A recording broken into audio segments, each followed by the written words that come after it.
नमस्कार। आज हम एक बहुत ही महत्वपूर्ण विषय पर चर्चा करने जा रहे हैं।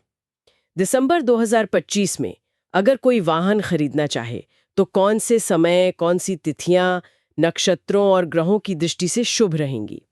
हमारे पास पंचांग पर आधारित मतलब काफी विस्तृत गणनाएं हैं और हमारा उद्देश्य सिर्फ तारीखें जानना नहीं, बल्कि ये समझना है कि ज्योतिषीय गणनाओं के हिसाब से कुछ समय क्यों ज्यादा अच्छे माने जाते हैं और किन से बचना चाहिए। इस ज्ञान को समझने के लिए हमारे साथ एक बहुत अनुभवी मार्गदर्शक हैं। बिल्कुल। नमस्कार। देखिए, सनातन परंपरा में हर एक कार्य का, विशेषकर जो महत्वपूर्ण कार्य होते हैं, उनका एक उचित समय निश्चित है। जैसे बीज बोने का होता है, गृह प्रवेश का होता है, ठीक वैसे ही वाहन खरीदने का भी। इसे हम मुहूर्त कहते हैं। मुहूर्त मतलब समय की वो इकाई जब ग्रह और नक्षत्र एक ऐसी स्थिति में हो जो उस काम की सफलता और शुभता को बढ़ाए। वाहन सिर्फ एक लोहे की वस्तु नहीं है, वो गति का प्रतीक है, यात्रा का प्रतीक है और जीवन का एक महत्वपूर्ण अंग बन जाता है। तो उसे घर लाने का समय सही हो यह आवश्यक है। ऐसा हमारे शास्त्रों और ऋषियों की जो परंपरा है उसमें माना गया है। पंचांग के जो 5 अंग हैं, तिथि, वार, नक्षत्र, योग और करण, इन सबके सूक्ष्म विश्लेषण से ही शुभ मुहूर्त तय होता है। तो चलिए दिसंबर 2025 के लिए इन गणनाओं को देखते हैं। जो लोग वाहन खरीदने की सोच रहे हैं उनके लिए क्या मार्गदर्शन है? शुरुआत कैसे होती है महीने की? जी, पंचांग के अनुसार अगर देखें तो दिसंबर का महीना शुरू होते ही एक अच्छा मुहूर्त आ रहा है। 1 दिसंबर, दिन है सोमवार। उस दिन सुबह 6:56 से लेकर शाम को 7:01 तक का समय उत्तम बताया गया है। अच्छा। इस समय रेवती नक्षत्र रहेगा और एकादशी तिथि होगी। रेवती नक्षत्र और एकादशी तिथि, इनका क्या विशेष महत्व है वाहन के संदर्भ में? हाँ, देखिए, रेवती नक्षत्र को ज्योतिष में यात्रा और गति के लिए शुभ माना जाता है और इसके स्वामी बुध हैं, जो बुद्धि और व्यापार के भी कारक हैं। और एकादशी तिथि जो है वो भगवान विष्णु को समर्पित है, वो पालन करता है। तो ये जो संयोग है, ये वाहन के सुखद अनुभव और उसकी सुरक्षा के लिए बहुत अच्छा माना गया है। ये तो बहुत रोचक है कि कैसे नक्षत्र और तिथि का अपना एक मतलब है जो उस काम से जुड़ता है। अच्छा, इसके बाद कौन से मुहूर्त है? जी, इसके बाद अगला मुहूर्त आता है 4 दिसंबर को। बृहस्पतिवार का दिन है। ये दोपहर 2:54 से शुरू होगा और अगले दिन यानी 5 दिसंबर की सुबह 4:43 तक रहेगा। ओ, ये तो अगले दिन तक जा रहा है। हाँ, इसमें रोहिणी नक्षत्र रहेगा और तिथि होगी पूर्णिमा। रोहिणी नक्षत्र और पूर्णिमा। जी, रोहिणी नक्षत्र के स्वामी चंद्रमा है और इसे बहुत ही शुभ, स्थिर और वृद्धि देने वाला नक्षत्र माना जाता है। कोई भी वस्तु जो लंबे समय तक सुख दे, उसके लिए रोहिणी नक्षत्र उत्तम होता है। और पूर्णिमा तिथि तो स्वयं में पूर्णता और प्रकाश का प्रतीक है। तो ये मुहूर्त वाहन की लंबी आयु और उससे मिलने वाले सुख के लिए बहुत अच्छा है। और आपने बताया कि ये मुहूर्त 5 की सुबह तक है, फिर 5 दिसंबर यानी शुक्रवार को भी एक मुहूर्त है, सुबह करीब 7 बजे से देर रात तक। हाँ, बिल्कुल।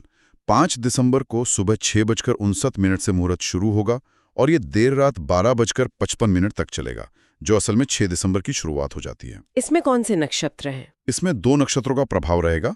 पहले रोहिणी नक्षत्र का प्रभाव रहेगा और फिर मृगशिरा नक्षत्र शुरू हो जाएगा। अच्छा, 2 नक्षत्र। हाँ, मृगशिरा नक्षत्र के स्वामी मंगल हैं और ये खोज, यात्रा, नई शुरुआत से जुड़ा है। वाहन भी तो एक नई शुरुआत ही है, क्योंकि ये दोनों ही नक्षत्र इस कार्य के लिए अनुकूल हैं। इसीलिए यह मुहूर्त इतनी देर तक, मतलब रात 12:55 तक प्रभावी है। ये दिखाता है कि गणना कितनी सूक्ष्म होती है। नक्षत्र बदलने पर भी मुहूर्त जारी रह सकता है। अगर वो नक्षत्र भी शुभ हो तो? बिल्कुल। और कौन से नक्षत्र इस महीने वाहन खरीदने के लिए ठीक बताए गए हैं? दिसंबर 2025 में और भी कई अच्छे नक्षत्रों का सहयोग बन रहा है।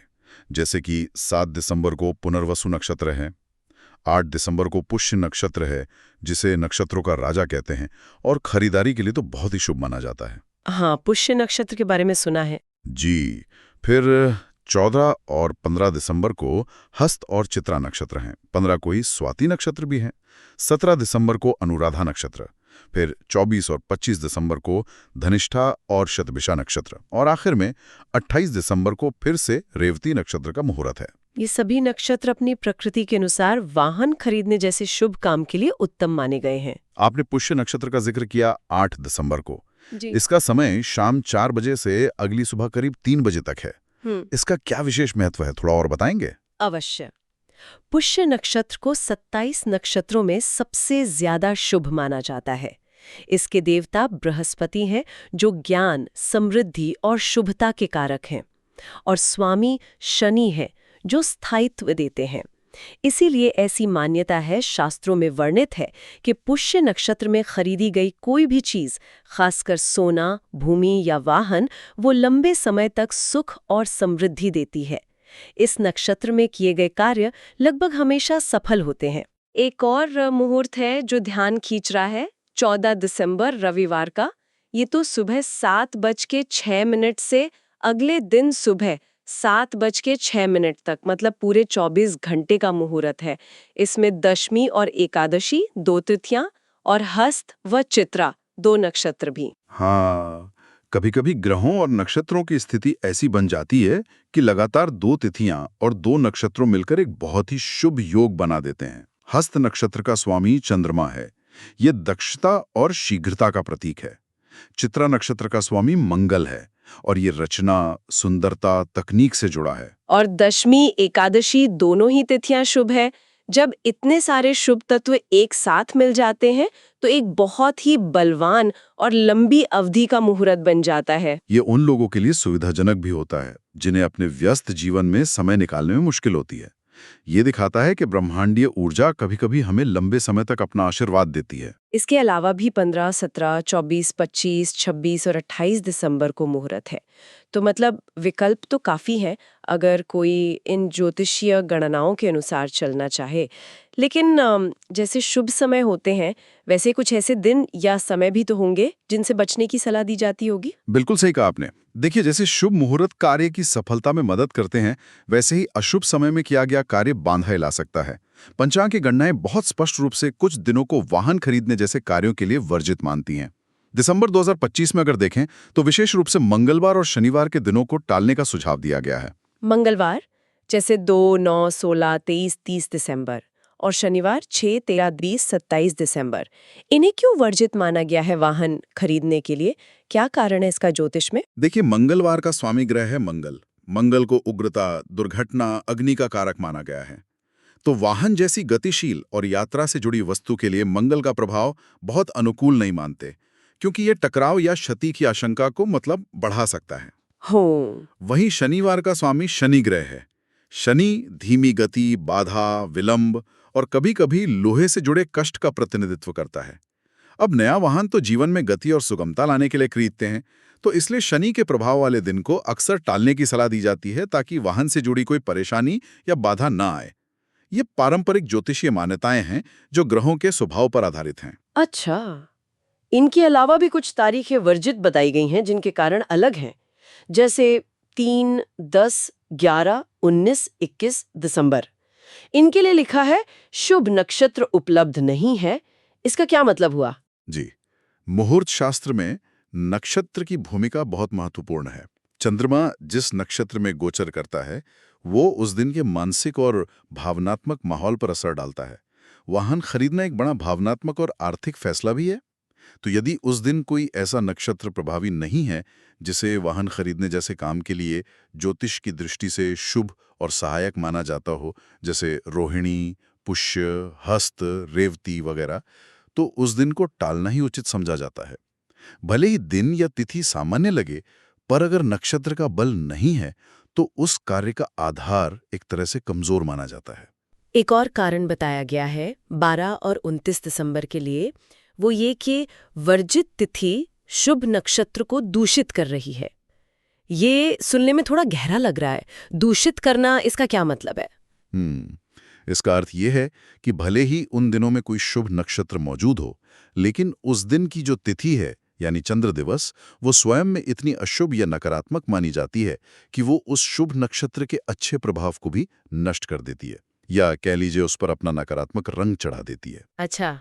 पंचांग के जो 5 अंग हैं, तिथि, वार, नक्षत्र, योग, करण, इन सब का तालमेल जरूरी है। यदि कोई एक अंग, जैसे यहाँ तिथि, बहुत ज्यादा प्रतिकूल हो तो वो बाकी शुभ योगों के फल को भी कम या बिल्कुल खत्म कर सकता है। इसी को दूषित होना कहते हैं। यह दिखाता है कि मुहूर्त का चुनाव कितना जटिल संतुलन है। तो ये एक तरह से तिथि का नक्षत्र पर हावी हो जाना है नकारात्मक रूप से। जी, कह सकते हैं। और कुछ तिथियां जैसे 22 और 31 दिसंबर, इनके लिए कहा गया है कि उपलब्ध मुहूर्त मध्य रात्रि के बाद का है। ये तो सीधी व्यावहारिक समस्या हो गई। हाँ, बिल्कुल। ज्योतिषीय गणनाएं तो शुद्ध गणित और खगोलीय स्थिति पर आधारित होती हैं। वे तो आधी रात के बाद भी शुभ मुहूर्त बता सकती हैं, पर हमें लौकिक व्यवहार का भी ध्यान रखना होता है। आधी रात के बाद न तो वाहन का शोरूम खुला मिलेगा, न ही कोई दस्तावेजी कार्रवाई हो पाएगी। इसलिए यद्यपि मुहूर्त शुभ हो सकता है, वो व्यवहारिक नहीं रहता। और 18 दिसंबर को उसे सीधे वाहन क्रय के लिए वर्जित तिथि का है। जी, इसका मतलब है कि उस दिन की तिथि ही अपने आप में इतनी अशुभ है कि उस दिन वाहन खरीदना उचित नहीं माना गया है ऋषियों के मतानुसार। तो ये पूरी जानकारी शुभ समय और वर्जित समय की ये साफ दिखाती है कि ये सिर्फ कैलेंडर देखने वाली बात नहीं है। इसके पीछे ग्रह, नक्षत्रों, तिथियों की एक गहरी समझ और गणना काम करती है। सत्य वचन। ये पूरी प्रक्रिया हमें याद दिलाती है कि हमारी जो प्राचीन ज्ञान प्रणालियां हैं, जैसे वैदिक ज्योतिष, वो किस तरह जीवन के महत्वपूर्ण फैसलों को ब्रह्मांड की लय के साथ जोड़ने का प्रयास करती थी। चाहे फसल बोनी हो, गृह प्रवेश करना हो या वाहन जैसा साधन खरीदना हो, शुभ समय का विचार करना उन ऊर्जाओं का सही उपयोग करने का एक प्रयास है। पंचांग आधारित ये गणनाएं उसी ज्ञान का एक व्यवहारिक रूप हैं। तो दिसंबर 2025 में वाहन खरीदने वालों के लिए ज्योतिषीय मार्गदर्शन तो काफी स्पष्ट है। कई अच्छे मुहूर्त उपलब्ध हैं जिनका लाभ लिया जा सकता है, और कुछ ऐसे दिन भी हैं जिनसे बचना बेहतर है। मुख्य बात यही निकलती है कि सही समय का चुनाव महत्वपूर्ण हो सकता है, जैसा कि ये गणनाएं बता रही हैं। बिल्कुल। ये ज्ञान हमें दिखाता है कि कैसे हम अपने जीवन के निर्णयों में प्रकृति और ब्रह्मांड के साथ एक तालमेल बिठा सकते हैं। ये केवल अंधविश्वास नहीं है, बल्कि ऊर्जाओं के प्रवाह को समझने और उनका सम्मान करने का एक तरीका है, जैसा हमारे ऋषियों ने हमें सिखाया है। यहाँ एक विचार करने योग्य प्रश्न उठता है। आज के इस आधुनिक युग में जब हम अपने जीवन में बड़े कदम उठाते हैं, तो हमें बाहरी कारकों जैसे ये ज्योतिषीय मुहूर्त या समय की गणनाओं पर कितना ध्यान देना चाहिए, और इस पारंपरिक ज्ञान को अपनी व्यक्तिगत योजना, अपनी आर्थिक तैयारी और जो व्यावहारिक जरूरतें हैं उनके साथ कैसे संतुलित किया जा सकता है। ये संतुलन खोजना ही असल में जीवन जीने की कला है। यदि आप अपने जीवन के निर्णयों को इन गहन सिद्धांतों के साथ संरेखित और मार्गदर्शन चाहते हैं, तो आप एस्ट्रोलाइट पर जुड़ सकते हैं। चैनल को सब्सक्राइब अवश्य करें, और यदि आपके मन में कोई भी प्रश्न हो तो टिप्पणी करके पूछें। मार्गदर्शन अवश्य मिलेगा। मैं हूं गाइडर देवेंद्र द्विवेदी।